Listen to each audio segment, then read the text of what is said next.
Welcome to the third week of our online Sunday school classes program.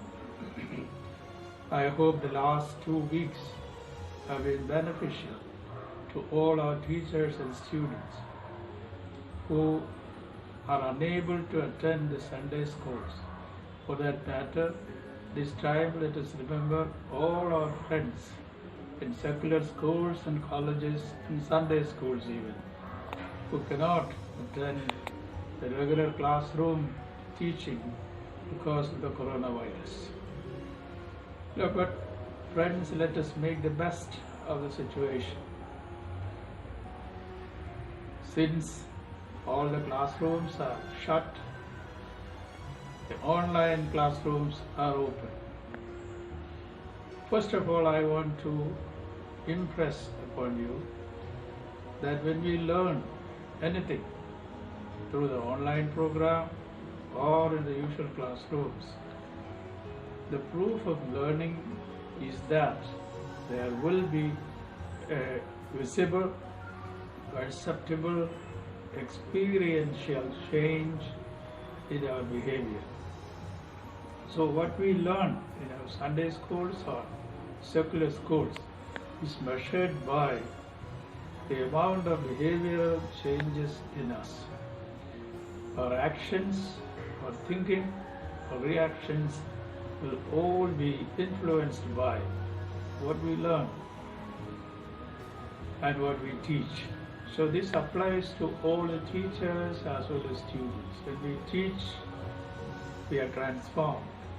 When we learn, we are also transformed. So this transformation is a result of learning. The Bible says that God teaches people all time. So let us now look forward and give thanks to God who is teaching us about life, about human relationships, about nature, about the world and the future of the world itself.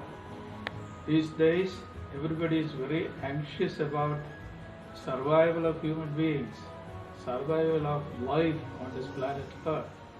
So let us all come together and pray to God to save this planet, save human beings from this terrific pandemic called COVID-19. Let me also tell you, my friends, that when we learn something from the Bible is part of the Holy Tradition. Along with the Bible, we have our worship scheme, the Holy Liturgy, and the writings of the Holy Fathers. So the liturgy, the writings of the Church Fathers of old, and the Bible, all the three elements constitute our holy tradition. And we act and pray and work according to our holy traditions. So when we learn from the Bible, when we study in Sunday school classes, we are taking a journey along with our Lord into the past, in the future, and live in the presence with our Lord.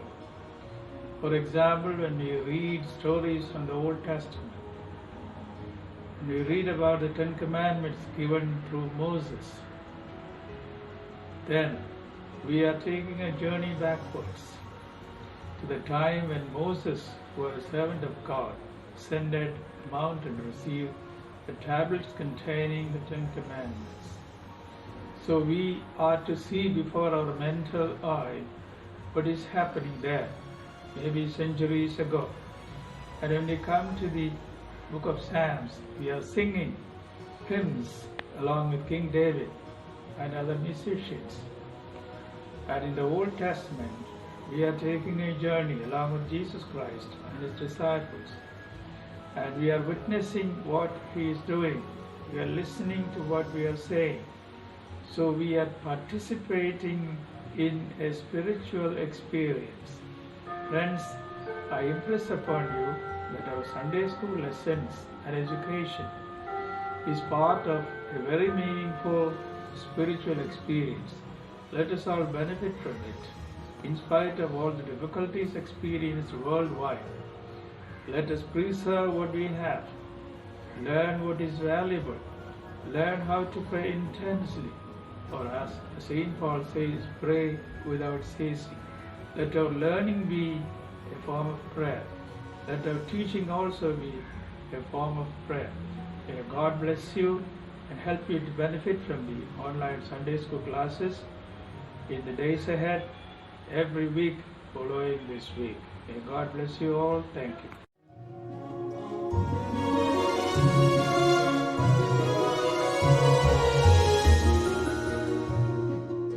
പ്രിയേക ദൈവത്തിൻ്റെ തിരുനാമം മഹത്വപ്പെടട്ടെ. കർത്താവിനാൽ അനുഗ്രഹീതരായ കുഞ്ഞുങ്ങളെ, മാതാപിതാക്കളെ, സഹോദരങ്ങളെ, കർത്താവിൽ എപ്പോഴും സന്തോഷിപ്പീൻ എന്ന് ഞാൻ പിന്നെയും പറയും. പരിശുദ്ധനായ പൗലോസ്ലീഹ ഫിലിപ്പിയർക്ക് എഴുതിയ ലേഖനം 4-ാം അധ്യായം 4-ാം വാക്യം. കർത്താവിൽ എപ്പോഴും സന്തോഷിപ്പീൻ എന്ന് ഞാൻ പിന്നെയും പറയും. എല്ലാ മനുഷ്യരും എപ്പോഴും ആഗ്രഹിക്കുന്ന ഒന്നാണ് സന്തോഷം. ഒരു തരത്തിൽ പറഞ്ഞാൽ നമ്മുടെ എല്ലാം ജീവിതം തന്നെ സന്തോഷത്തിൻ്റെ പിന്നാലെയുള്ള ഓട്ടമാണ്. വിശുദ്ധ വേദപുസ്തകത്തിലുടനീളം നമുക്ക് കാണാൻ സാധിക്കുന്നതും സന്തോഷത്തിൻ്റെ ദൂതാണ്. എന്നാൽ ലോകം പലപ്പോഴും അന്വേഷിക്കുന്നത്, പലപ്പോഴും സന്തോഷമെന്ന് വ്യാഖ്യാനിക്കുന്നത് യഥാർത്ഥ സന്തോഷത്തെയാണോ എന്ന് നാം ചിന്തിക്കേണ്ടിയിരിക്കുന്നു.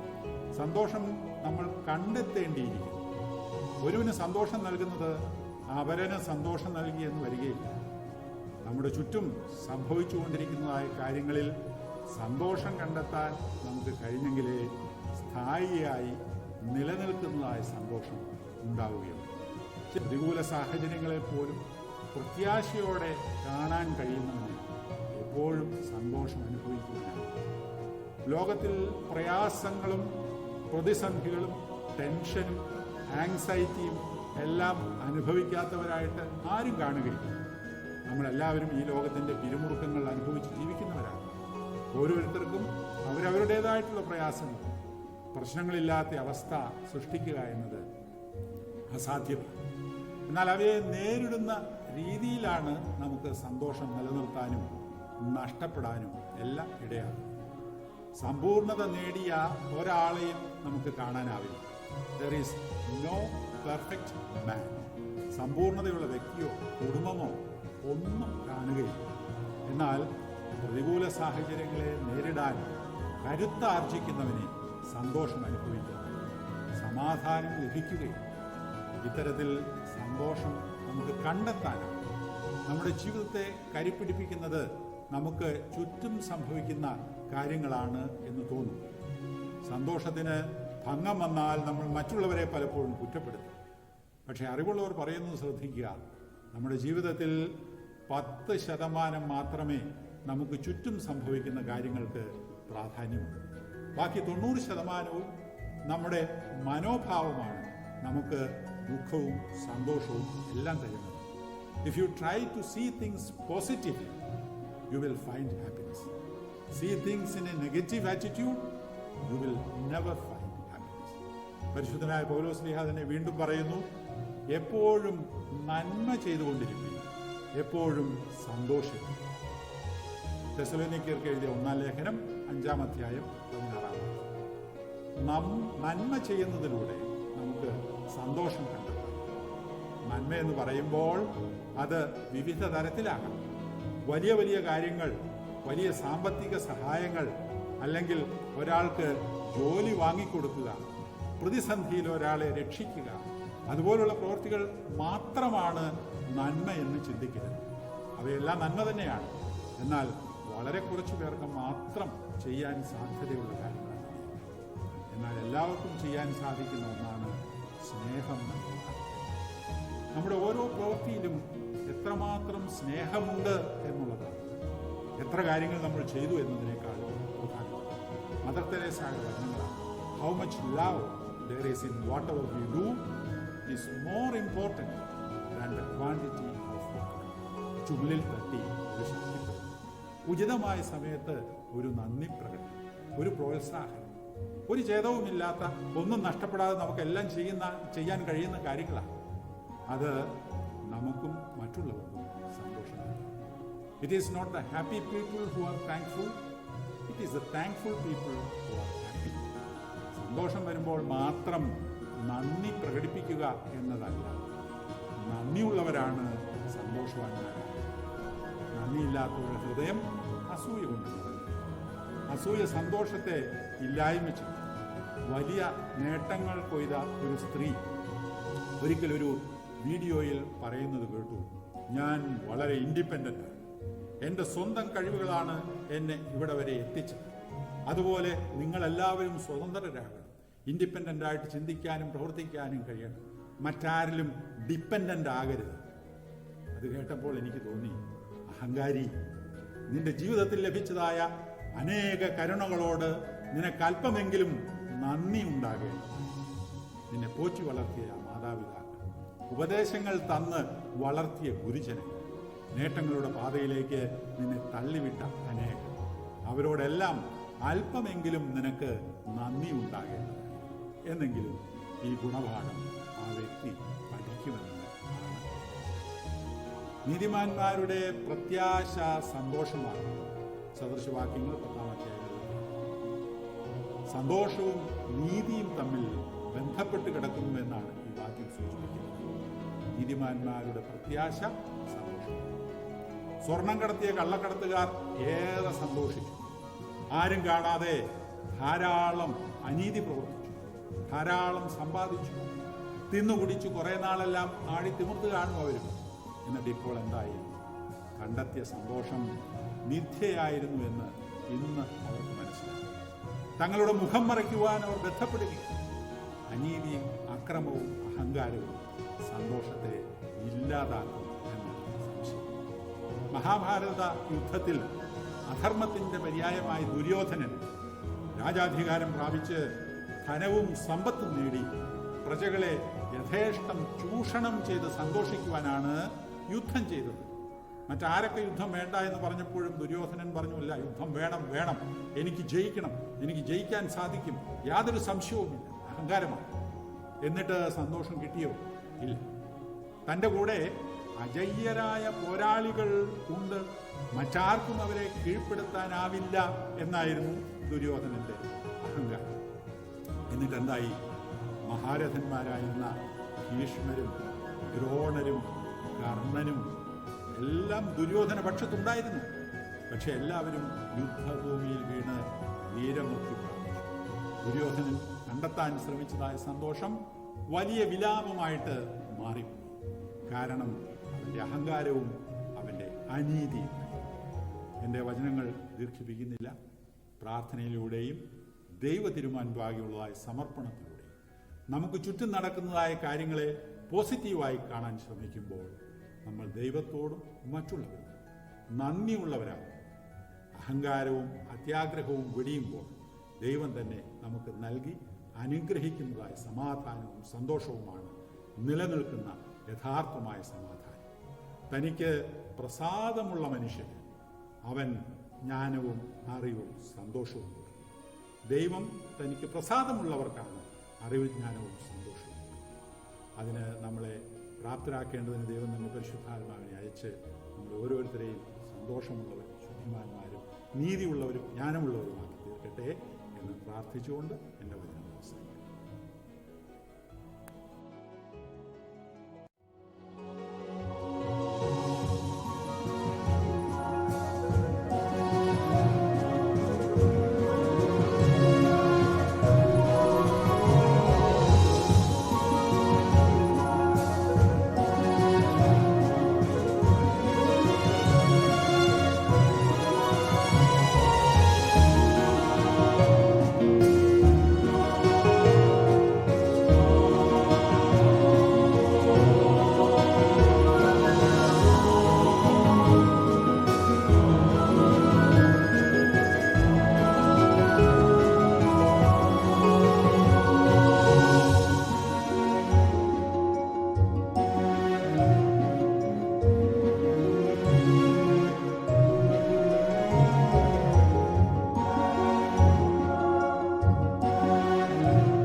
ധന്യ തിരുനാമത്തിന് മഹത്വം ഉണ്ടായിരിക്കട്ടെ.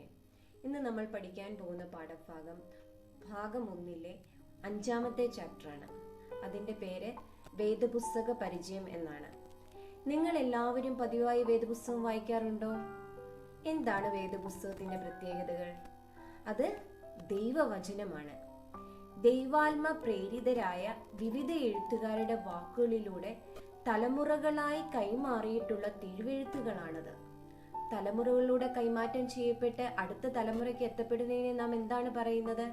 പാരമ്പര്യം എന്നാണ് പറയുന്നത്. അങ്ങനെയെങ്കിൽ വേദപുസ്തകം സഭയുടെ വിശുദ്ധ പാരമ്പര്യത്തിന്റെ ഭാഗമാണ്. 1789 ഫ്രഞ്ച് വിപ്ലവ നായകനായ വോൾട്ടയർ വിളിച്ചു പറഞ്ഞു, അങ്ങേക്ക് 100 വർഷത്തിനുള്ളിൽ ഈ ലോകത്ത് ഒരു വേദപുസ്തകവും കാണുകയില്ല എന്ന്. എന്നാൽ ഫ്രഞ്ച് വിപ്ലവം കഴിഞ്ഞു. വോൾട്ടയറും കാലയവനയ്ക്കുള്ളിൽ മറഞ്ഞു. 230 വർഷങ്ങൾക്ക് ശേഷം ഇന്ന് ബൈബിൾ സൊസൈറ്റി ഓഫ് ഫ്രാൻസിന്റെ ആസ്ഥാനം അന്ന് വോൾട്ടയർ താമസിച്ചിരുന്ന ഭവനമാണ്. അക്ഷരങ്ങൾക്ക് ജീവനുള്ളതല്ല എങ്കിലും വചനം ജീവനുള്ളതാണ്. അതുകൊണ്ടാണല്ലോ ഇംഗ്ലീഷിൽ വിശുദ്ധ വേദപുസ്തകത്തിന് ദ ലിവിംഗ് ബൈബിൾ എന്നും പറയുന്നത്. പല പല നൂറ്റാണ്ടുകൾ പിന്നിട്ടിട്ടും ആ ജീവനുള്ള വേദപുസ്തകത്തിന്റെ പ്രാധാന്യം ദിനം പ്രതി വർദ്ധിച്ചു വരുന്നതും അതുകൊണ്ട് തന്നെയാണ്. ഓർത്തഡോക്സ് സുറിയാനി സഭയുടെ ഔദ്യോഗിക വേദപുസ്തകം ഏതാണ്? നിങ്ങൾക്കറിയാമോ?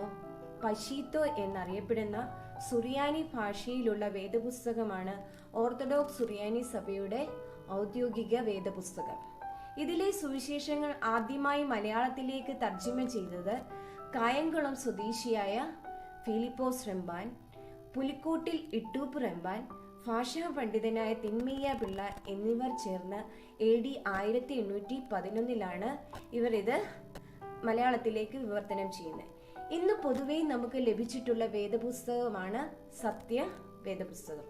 ഇത് ബൈബിൾ സൊസൈറ്റി ഓഫ് ഇന്ത്യയുടെ കേരള ഘടകം പ്രസിദ്ധീകരിച്ചിട്ടുള്ളതാണ്. തുടക്കത്തിൽ ഇതിന്റെ പിന്നിൽ മലങ്കരയിലെ മൽപ്പാന്മാർ പ്രവർത്തിക്കുകയും സുറിയാനിയിൽ നിന്നുള്ള പുസ്തകങ്ങൾ മലയാളത്തിലേക്ക് തർജ്ജിമ ചെയ്യപ്പെടുകയും ചെയ്തിരുന്നു. പക്ഷേ ഇന്ന് ലഭ്യമാകുന്ന കോപ്പികളിൽ പുസ്തകങ്ങളുടെ എണ്ണവും അവയുടെ ക്രമവും പശീത്തോയിൽ നിന്നും വ്യത്യസ്തമാണ്. എല്ലാ മതത്തിലും അടിസ്ഥാന വിശ്വാസങ്ങൾ എന്തെന്ന് പഠിപ്പിക്കുവാൻ ഒരു ആധാര പുസ്തകം കാണും.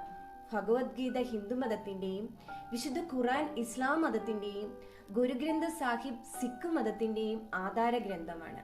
അതുപോലെ ക്രൈസ്തവ സഭയുടെ പ്രമാണ ഗ്രന്ഥമാണ് വിശുദ്ധ വേദപുസ്തകം. ഇംഗ്ലീഷിൽ ഹോളി ബൈബിൾ എന്ന് പറയപ്പെടുന്നു. ബൈബിൾ എന്ന പദത്തിന്റെ ഉത്ഭവം ബിബ്ലോസ് എന്ന ഗ്രീക്ക് പദത്തിൽ നിന്നുമാണ്. ബിബ്ലോസ് എന്ന വാക്കിന്റെ അർത്ഥം പുസ്തകം എന്നാണ്.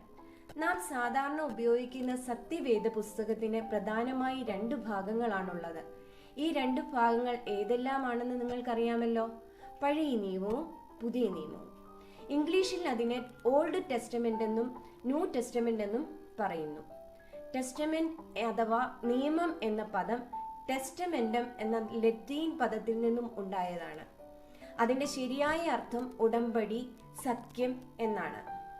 ദൈവം മനുഷ്യനായി ചെയ്ത കൃപാദ്രമായ സഖ്യമാണ് വേദപുസ്തകത്തിലെ പ്രതിപാദ്യം. ഉടമ്പടിയിൽ ഉൾച്ചേർന്ന വാഗ്ദാനങ്ങൾ എങ്ങനെ നിറവേറ്റി എന്ന് വേദപുസ്തകം വിവരിക്കുന്നു.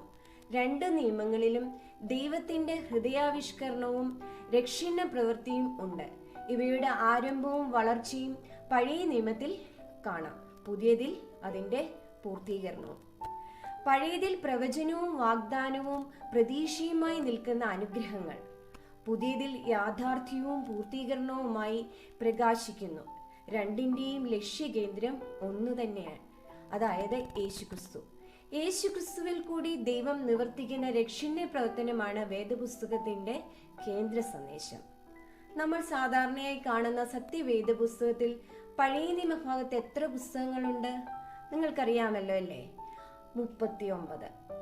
അവ ഏതെല്ലാം? ഉൽപ്പത്തി മുതൽ മലാഖി പ്രവചനം വരെയാണ് പഴയ നിയമ പുസ്തകങ്ങൾ.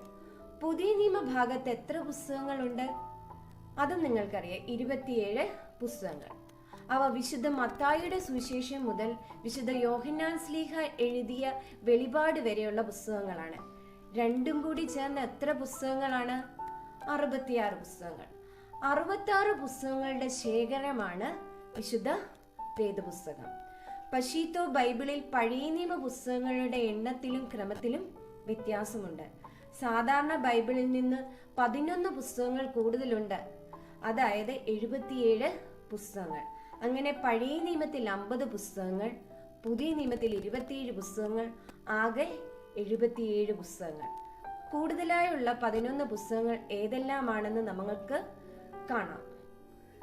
തൂബിത്ത്, യഹൂദിത്ത്, എസ്തർ, മഹാജ്ഞാനം, യേശു ബാർ ആസിറേ, എറമ്യായുടെ ലേഖനം, സാദൂക്കിന്റെ 1-ാം ലേഖനം, സാദൂക്കിന്റെ 2-ാം ലേഖനം, ദാനിയേൽ, 1 മക്കാബ്യർ, 2 മക്കാബ്യർ, ഇങ്ങനെ 11 പുസ്തകങ്ങൾ എക്സ്ട്രാ ആയിട്ട് പശീത്തോ ബൈബിളിൽ നമുക്ക് കാണാൻ സാധിക്കും.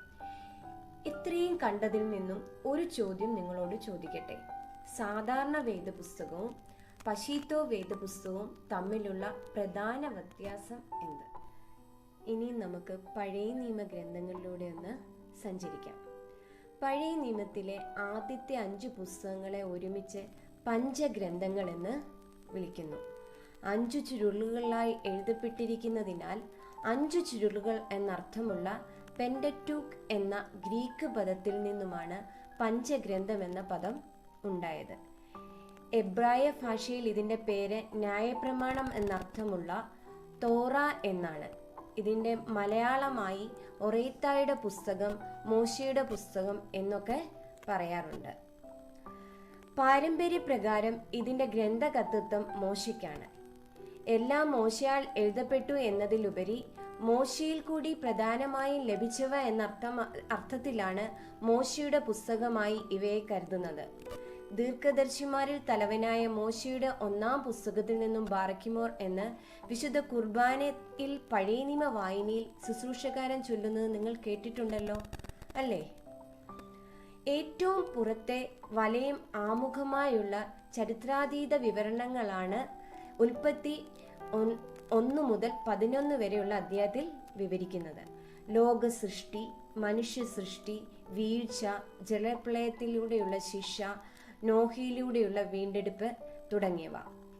ഇസ്രായേൽ ജനത്തിന്റെ ജീവിതത്തിൽ ദൈവം പലപ്പോഴായി ഇടപെട്ടുകൊണ്ടിരിക്കുന്നുവെന്ന് പഴയ നിയമം പറയുന്നത്. അബ്രഹാമിനെ ദൈവം വിളിച്ച് സ്വന്തം നാട്ടിൽ നിന്നും പുറപ്പെട്ടു പോകുവാൻ പറഞ്ഞു. ഇടയ്ക്കിടയ്ക്ക് പ്രത്യക്ഷനായി അബ്രഹാം ചെയ്യേണ്ട കാര്യങ്ങളും പോകേണ്ട വഴികളും കാണിച്ചു കൊടുത്തു. പിന്നെ അബ്രഹാമിന്റെ പിൻതലമുറയോട് ദൈവം സംസാരിച്ചു.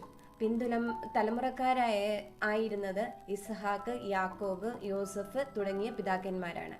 അങ്ങനെ ഈ ജനം മിസ്രൈമിൽ എത്തി വാസം തുടങ്ങുന്നത് വരെയുള്ള കാര്യങ്ങൾ ഉൽപ്പത്തി പുസ്തകത്തിൽ രേഖപ്പെടുത്തിയിരിക്കുന്നു. ഇസ്രായേൽ ജനം മിസ്രൈമിൽ അടിമകളായി കഷ്ടപ്പെടുന്നു എന്നും ദൈവം ഇടപെട്ട് മോശ മുഖാന്തരം അവരെ വിടുവിച്ചുവെന്നും ദൈവവുമായുള്ള അവരുടെ ബന്ധം നിലനിർത്താനുള്ള ഒരു ഉടമ്പടി സീനായി മലയിൽ വെച്ചുണ്ടായി എന്നും ജനങ്ങളുടെ ജീവിതം ദൈവ മനുഷ്യ ബന്ധത്തിൽ നിലനിർത്തുന്നതിനാവശ്യമായ പ്രമാണങ്ങൾ ദൈവം നൽകിയെന്നും പുറപ്പാട് പുസ്തകത്തിൽ പറയുന്നു. പഴയ നിയമകാലത്ത് മനുഷ്യൻ ദൈവത്തിന് യാഗങ്ങളും ബലികളും അർപ്പിച്ചിരുന്നതായി അറിയാമല്ലോ. ഇപ്രകാരം മനുഷ്യൻ ദൈവത്തിന് അണയ്ക്കുന്ന യാഗങ്ങളെയും ബലികളെയും കുറിച്ച് ലേവ്യ പുസ്തകം വിശദീകരിക്കുന്നു. അതുപോലെ ജനത്തിന്റെ കണക്കെടുപ്പിനെ സംബന്ധിച്ച് സംഖ്യാപുസ്തകവും വിവരിക്കുന്നു. മോശയുടെ വിടവാങ്ങൽ പ്രസംഗത്തിലൂടെ ഉടമ്പടി ബന്ധവും പ്രമാണങ്ങളും ഒരിക്കൽ കൂടി ഓർമ്മപ്പെടുത്തുന്നതായി ആവർത്തന പുസ്തകം പറയുന്നു. ഉൽപ്പത്തി, പുറപ്പാട്, ലേവ്യ, സംഖ്യ, ആവർത്തനം എന്നീ പേരുകൾ ഗ്രീക്ക്, ലത്തീൻ വേദപുസ്തകം അനുസരിച്ചാണ്. പുസ്തകങ്ങളുടെ ആശയമാണ് ഈ പേരുകൾക്ക് നിദാനം. എന്നാൽ എബ്രായ പുസ്തകത്തിൽ ആദ്യ അധ്യായത്തിലെ ആദ്യ വാക്കുകളാണ് പുസ്തകത്തിന്റെ പേരായി ഇട്ടിരിക്കുന്നത്. ഉദാഹരണം, ഉൽപ്പത്തി പുസ്തകത്തിന് ബെറേഷീത്ത എന്നാണ് പറഞ്ഞിരിക്കുന്നത്. അതിന്റെ അർത്ഥം ആരംഭത്തിൽ എന്നാണ്. ഇനി ഒരു ചോദ്യം ചോദിക്കട്ടെ. മോശയുടെ പുസ്തകങ്ങൾ എത്ര? അവ ഏതെല്ലാം? അടുത്തതായി നമുക്ക് വേദപുസ്തക ചരിത്രത്തിലൂടെ പോകാം.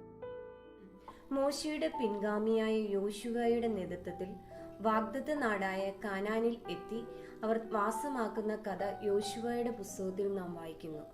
തുടർന്ന് യോശുവ ഇസ്രായേലിനെ ന്യായപാലനം ചെയ്യുന്നു. ഒത്തിനിയേൽ മുതൽ ഏലി വരെയുള്ള ന്യായാധിപന്മാരുടെ കാലവും ഒടുവിലത്തെ ന്യായാധിപനായ ശമൂവേൽ, ആദ്യ രാജാക്കന്മാരായ ശൗൽ, ദാവീദ് എന്നിവരെ കുറിച്ചുള്ള സംഭവങ്ങളും ന്യായാധിപന്മാർ 1-2 ശമൂവേൽ എന്നീ പുസ്തകങ്ങളിൽ പറഞ്ഞിരിക്കുന്നു.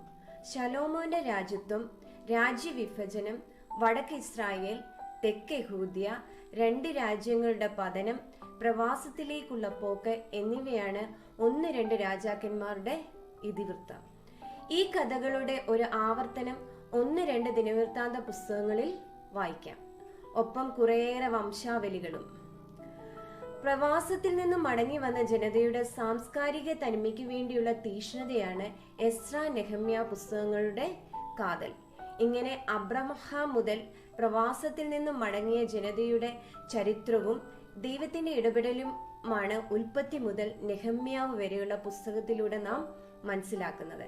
ഏകദേശം BC 2000 മുതൽ BC 450 വരെയുള്ള കാലഘട്ടമാണ് അവിടെ പ്രതിപാദിച്ചിരിക്കുന്നത്.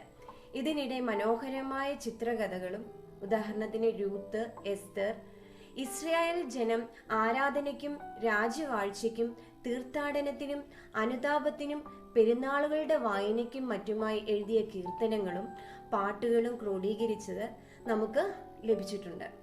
സങ്കീർത്തനങ്ങൾ, ഉത്തമഗീതം, വിലാപങ്ങൾ എന്നിവ അവയ്ക്കുള്ള ഉദാഹരണങ്ങളാണ്.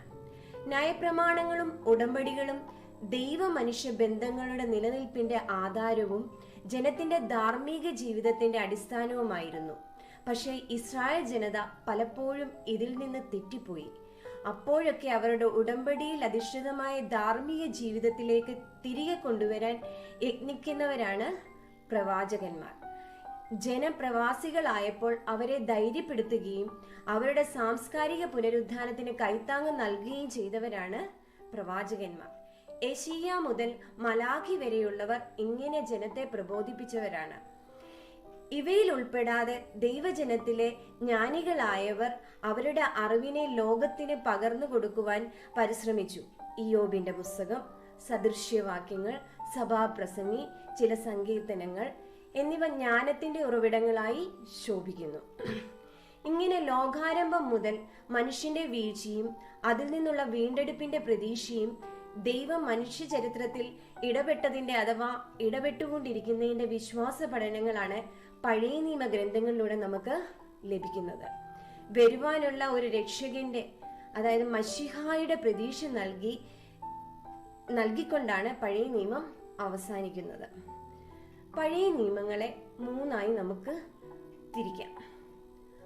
അതായത് ഒന്നാമത്തെ തോറ അല്ലെങ്കിൽ പഞ്ചഗ്രന്ഥങ്ങൾ. പഞ്ചഗ്രന്ഥങ്ങളിൽ ഉൾപ്പെട്ടിരിക്കുന്നത് ഉൽപ്പത്തി, പുറപ്പാട്, ലേവ്യ, സംഖ്യ, ആവർത്തനം. ഈ 5 പുസ്തകങ്ങളാണ് തോറ എന്ന വിഭാഗത്തിൽ പെടുന്നത്. രണ്ടാമത്തെ വിഭാഗം നെബിം, അതായത് പ്രവചന ഗ്രന്ഥങ്ങൾ. യോശുവ, ന്യായാധിപന്മാർ, 1-2 ശമൂവേൽ, 1-2 രാജാക്കന്മാർ, 1-2 ദിനവൃത്താന്തം, യെശയ്യ, യെരമ്യ, എസക്കിയേൽ, ഹോശിയ മുതൽ മലാഖി വരെയുള്ള പുസ്തകങ്ങളാണ് പ്രവചന ഗ്രന്ഥങ്ങൾ അല്ലെങ്കിൽ നെബീം എന്ന് പറയുന്നത്. കെത്തുബീം, അതായത് തിരുവെഴുത്തുകൾ. രൂത്ത്, എസ്ര, നെഹമ്യാവ്, എസ്തർ, ഇയ്യോബ്, സങ്കീർത്തനങ്ങൾ, സദൃശ്യവാക്യങ്ങൾ, സഭാപ്രസംഗി, ഉത്തമഗീതം, വിലാപങ്ങൾ, ദാനിയേൽ. ഇത്രയുമാണ് തിരുവെഴുത്തുകൾ. അതിന് പറയുന്നത് കെത്തുബീം എന്നാണ്. അതിനെ എല്ലാം കൂടെ ചേർത്ത് തനാഖ് എന്ന ചുരുക്കപ്പേരിൽ പഴയ നിയമം അറിയപ്പെടുന്നു. തോറ, നെബീം, കെത്തുബീം എന്നിവയുടെ ചുരുക്കപ്പേരാണ് തനാഖ്.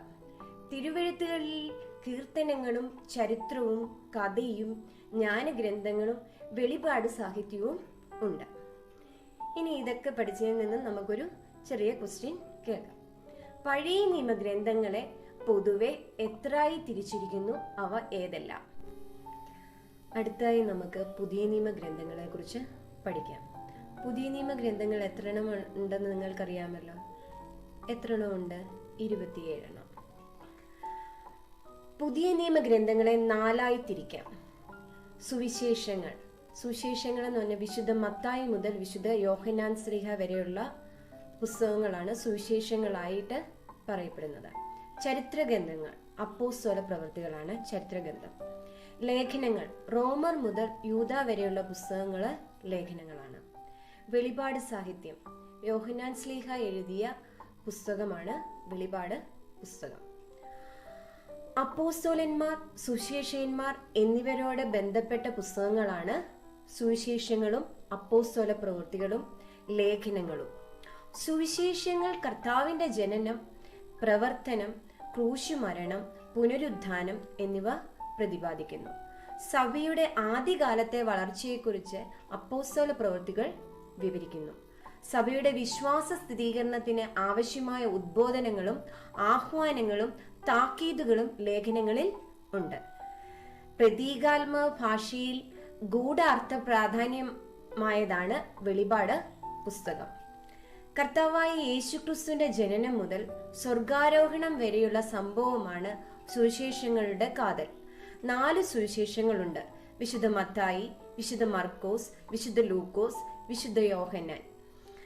കർത്താവിന്റെ സ്വർഗാരോഹണത്തെ തുടർന്ന് സഭ യഹൂദിയയിലും യെരുശലേമിലും ലോകത്തിന്റെ വിവിധ ഭാഗങ്ങളിലും സ്ഥാപിതമായി. വളർന്നതിന്റെ ഒരു ചെറിയ വിവരണമാണ് അപ്പോസ്തല പ്രവൃത്തികൾ നൽകുന്നത്.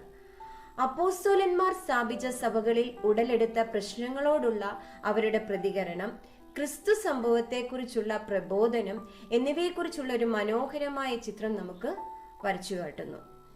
BC 5 മുതൽ AD 100 വരെയുള്ള കാലഘട്ടമാണ് ഈ പുസ്തകത്തിൽ ദൃശ്യമാകുന്നത്. വേദപുസ്തകം അങ്ങനെ BC 2000 മുതൽ BC 450 വരെ, BC 5 മുതൽ AD 100 വരെയുള്ള ചരിത്ര സൂചകങ്ങളാണ്. എന്നാൽ BC 450 മുതൽ BC 5 വരെയുള്ള ചരിത്രം നിഗൂഢമാണ്. പശീത്തോ ബൈബിളിലെ ഗ്രന്ഥങ്ങൾ പലതും ഈ കാലഘട്ടത്തിലേക്ക് വെളിച്ചം വീശുന്നു. ചരിത്രത്തിന്റെ തുടർച്ച അറ്റുപോകാതെ അവയിലേക്ക് വെളിച്ചം വീശുന്ന ഈ ഗ്രന്ഥങ്ങൾ കൂടെ ഉൾക്കൊള്ളിക്കുന്നത് എന്തുകൊണ്ടും വിശ്വാസ ജീവിതത്തെ കൂടുതൽ പരിപുഷ്ടമാക്കും. പഴയ പുതിയ നിയമങ്ങൾക്കിടയിലുള്ള ഈ കാലഘട്ടം പുരാതന പശ്ചിമേഷ്യൻ രാഷ്ട്രീയ ചരിത്രത്തിൽ വളരെ പ്രാധാന്യമുള്ളതാണ്. യവനാധിപത്യം, തുടർന്നുള്ള റോമാധിനിവേശം എന്നിവയെല്ലാം ഇസ്രായേലിന്റെ വിശ്വാസ ജീവിതത്തിൽ നിർണായകമായിരുന്നു. മക്കാബിരുടെ പുസ്തകങ്ങൾ ഇതിലേക്ക് വെളിച്ചം വീശുന്നു. ജ്ഞാനസാഹിത്യത്തിലേക്ക് ചേർക്കാവുന്ന ഗ്രന്ഥങ്ങളും ഈ കാലഘട്ടത്തിൻ്റെതാണ്. ഇനിയൊരു ക്വസ്റ്റ്യൻ ചോദിക്കുകയാണ്: അപ്പോസ്തല പ്രവൃത്തികൾ എഴുതിയതാര്? ഈ പുസ്തകം നൽകുന്ന വിവരം എന്ത്? അങ്ങനെ ഇനിയും ഈ ചാപ്റ്റർ ഒരു ചുരുക്കം നമുക്കൊന്ന് നോക്കാം. അങ്ങനെ സാഹിത്യത്തിലെ വിവിധ ശാഖകളിൽ പെടുന്ന കൃതികൾ ഉൾക്കൊള്ളുന്ന ഒരു കൊച്ചു ഗ്രന്ഥമാണ് വേദപുസ്തകം. ചരിത്രം, കവിത, ജീവിതചരിത്രം, ലേഖനങ്ങൾ, നാടകം, സാരോപദേശങ്ങൾ എന്നിങ്ങനെയുള്ള എല്ലാ സാഹിത്യ രൂപങ്ങളും ഇതിലുണ്ട്. ഗ്രന്ഥങ്ങളുടെ കർത്താക്കളിൽ രാജാക്കന്മാർ, ആട്ടിടയന്മാർ, മീൻപിടുത്തക്കാർ, ഭിഷഗ്വരന്മാർ, റാബിമാർ, ചുങ്കം പിരിവുകാർ, ദാർശനികന്മാർ ഇങ്ങനെ വിവിധ തുറകളിൽപ്പെട്ടവർ ഉൾപ്പെടുന്നു. വേദപുസ്തകം വിദ്യാർത്ഥികൾ പഠിക്കുമ്പോൾ മനസ്സിലാക്കേണ്ടത് വേദപുസ്തകം വായിക്കുകയും പഠിക്കുകയും ധ്യാനിക്കുകയും അത് പ്രമാണിക്കുകയും ചെയ്യുന്നവർ അനുഗ്രഹിക്കപ്പെടുന്നവർ ആകുന്നു. 1-ാം സങ്കീർത്തനത്തിൽ പറയുന്നത് പോലെ യഹോവയുടെ ന്യായപ്രമാണത്തെ രാപകൽ ധ്യാനിക്കുന്നവർ ഭാഗ്യവാൻ ആകുന്നു. നമ്മളെല്ലാവരും വാച്ച് ഉപയോഗിക്കുന്നവരാണല്ലോ. വാച്ചിന്റെ സ്പെല്ലിംഗ് എന്താണ്? WATCH. വേദപുസ്തക പഠനത്തെയും വേദപുസ്തക അനുഭവങ്ങളെയും വാച്ച് എന്ന വാക്കിലൂടെ നമുക്ക് വ്യാഖ്യാനിക്കാൻ ശ്രമിക്കാം. W വേർഡ്സ് ഓഫ് ഗോഡ്, അതായത് ദൈവവചനങ്ങൾ. ആക്ഷൻ ഓഫ് ഗോഡ്, അതായത് ദൈവത്തിന്റെ പ്രവൃത്തികൾ. തോട്ട്സ് ഓഫ് ഗോഡ്, അതായത് ദൈവ ചിന്തകൾ. ക്യാരക്ടർ ഓഫ് ഗോഡ്, അതായത് ദൈവ സ്വഭാവം. ഹാബിറ്റ്സ് ഓഫ് ഗോഡ്, അതായത് ദൈവിക ശീലങ്ങൾ. ഈ വാച്ച് എന്ന ഇതിൽ കൂടെ നമുക്ക് വേദപുസ്തക അനുഭവത്തെ വ്യാഖ്യാനിക്കാം. പാട്ടുകാരൻ പാടിയതുപോലെ: യേശുവിൻ തിരുപാദത്തിൽ ഇരുന്നു കേൾക്ക നാം, തന്റെ വിശുദ്ധ വാക്യങ്ങൾ നമ്മുടെ ജീവന. യേശുവിൻ സുവിശേഷം ദിവ്യമാമുപദേശം കേൾക്കുക നാം, കാക്കുക നാം ജീവന്റെ വാക്യങ്ങൾ. കേൾക്കുക നാം, കാക്കുക നാം ജീവന്റെ വാക്യങ്ങൾ. നമ്മൾ പാടിയതുപോലെ ദൈവവചനം ജീവനും ശക്തിയുമാണ്. അതിനാൽ അതിനെ കേൾക്കുകയും കാക്കുകയും വേണം. അത് ജീവന്റെ വാക്യങ്ങളാണ്. വേദപുസ്തകത്തെ വായിച്ചു മനസ്സിലാക്കുവാൻ നമ്മുടെ ഹൃദയ കണ്ണുകളെ പ്രകാശിപ്പിക്കണമേ എന്ന് നമുക്ക് സർവശക്തനോട് പ്രാർത്ഥിക്കാം.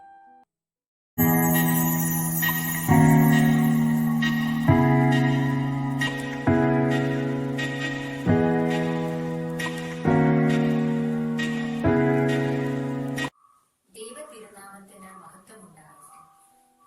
ഇന്ന് നമ്മൾ പഠിക്കാൻ പോകുന്നത് 6-ാമത്തെ പാഠമാണ്. വിശുദ്ധ പൗലോസ് ശ്ലീഹായുടെ ലേഖനം.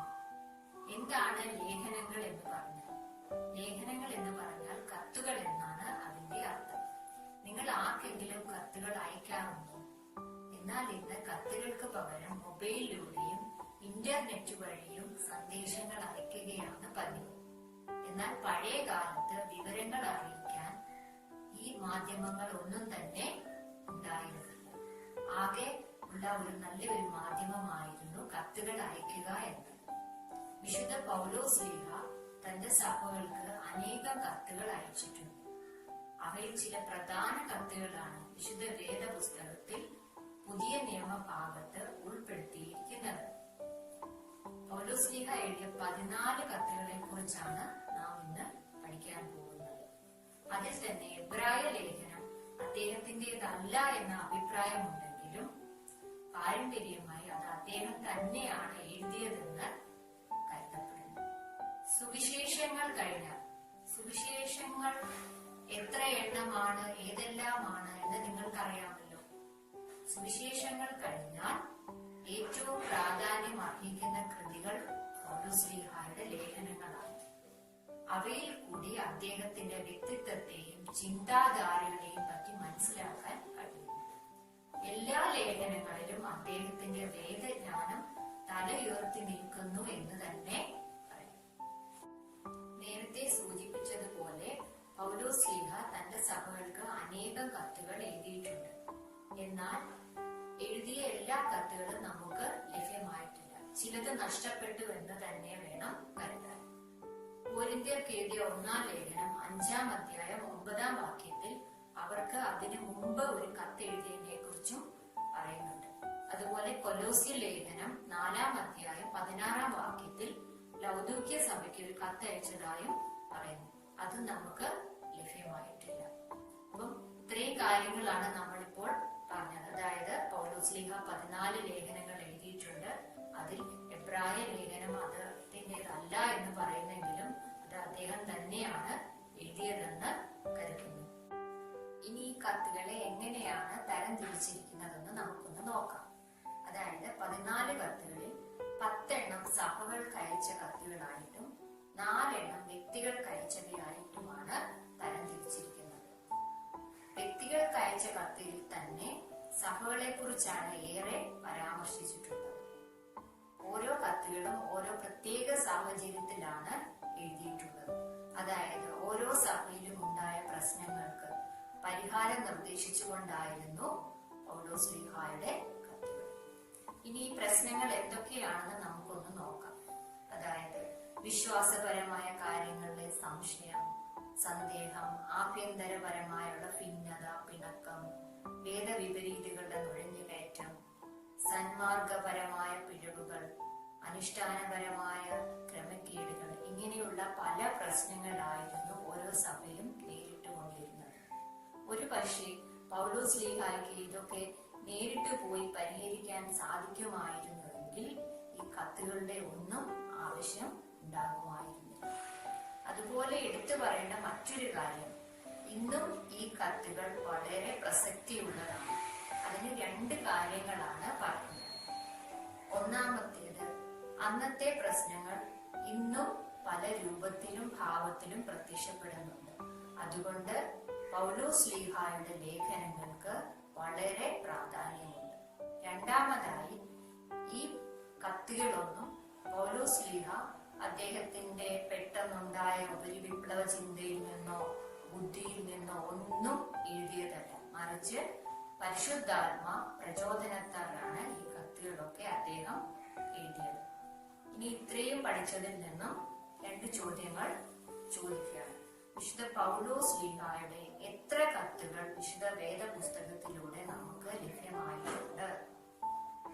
രണ്ടാമത്തെ ചോദ്യം, പൗലോസ് ശ്ലീഹ 14 കത്തുകളിൽ കൂടുതൽ എഴുതിയിട്ടുണ്ട് എന്ന് പറയുന്നതിനുള്ള തെളിവുകൾ എന്തെല്ലാം?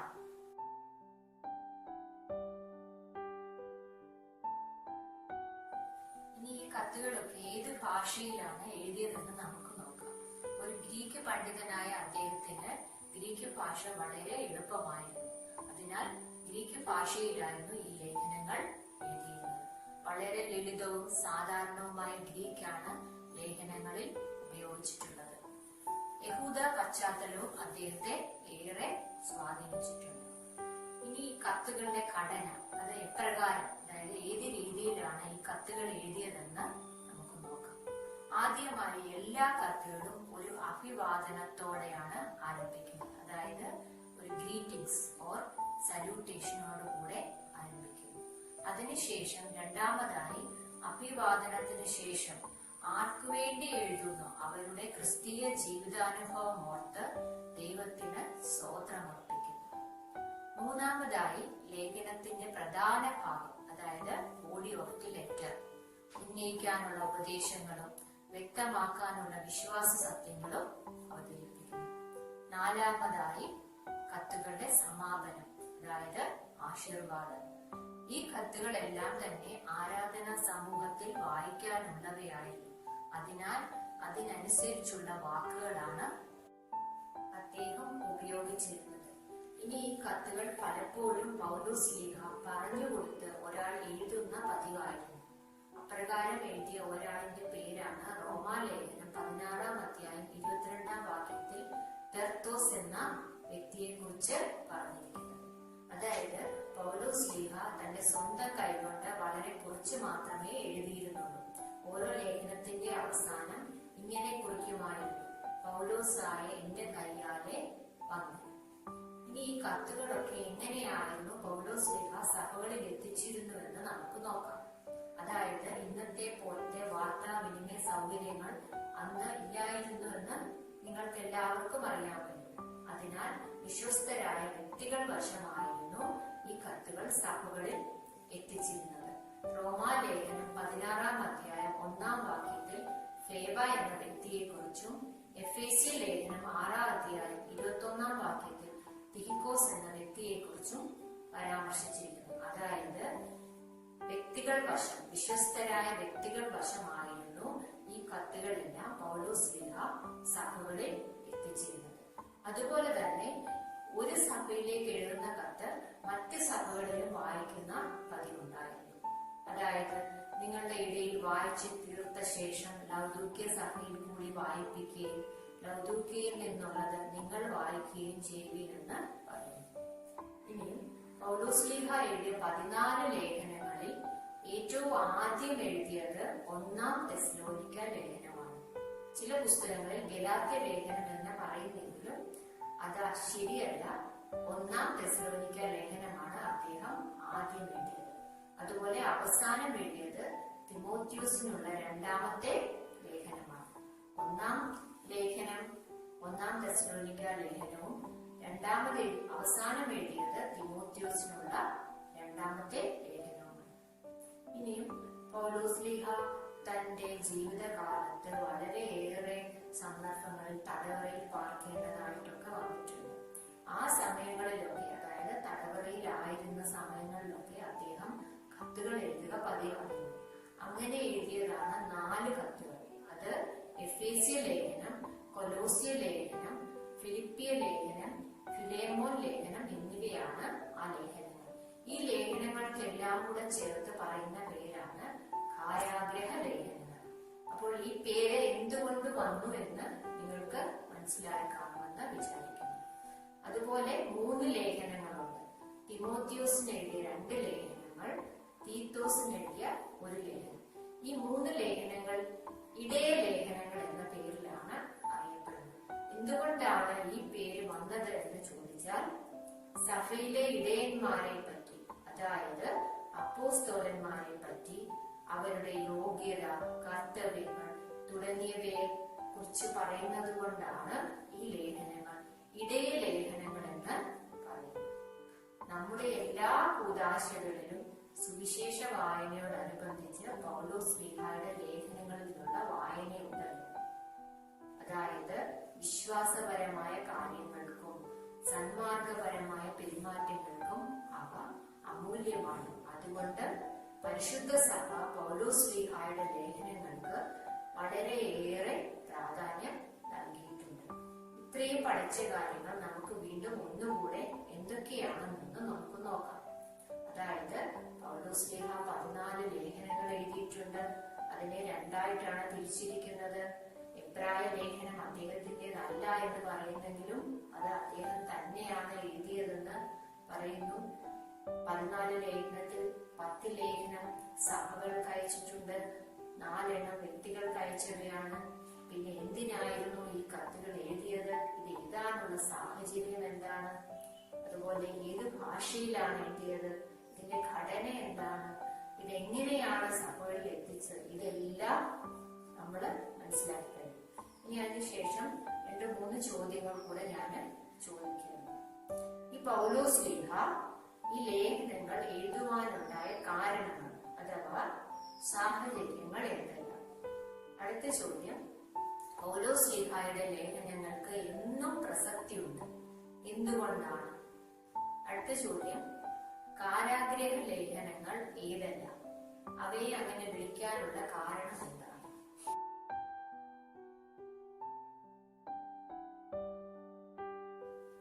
ഇനി പൊതുവായ 3 ചോദ്യങ്ങൾ കൂടെ ചോദിക്കുകയാണ്. ഒന്നാമത്തെ ചോദ്യം, വിശുദ്ധ കുർബാനയിൽ പൗലോസ് ശ്ലീഹായുടെ ലേഖനം വായിക്കുന്നത് എപ്പോഴാണ്? രണ്ടാമത്തെ ചോദ്യം, ശ്ലീഹ നൊയമ്പ് ആചരിക്കുന്നത് എന്നാണ്? മൂന്നാമത്തെ ചോദ്യം, പൗലോസ് ശ്ലീഹായുടെ എഫേസ്യ ലേഖനം 5-ാം അധ്യായം 31-ാം വാക്യവും 6-ാം അധ്യായം 1 മുതൽ 3 വരെയുള്ള വാക്യങ്ങളും ചേർത്ത് വായിക്കുന്നത് ഏത് കൂദാശയിലാണ്? ഇതോടുകൂടെ ഈ പാഠം ഇവിടെ അവസാനിക്കുകയാണ്.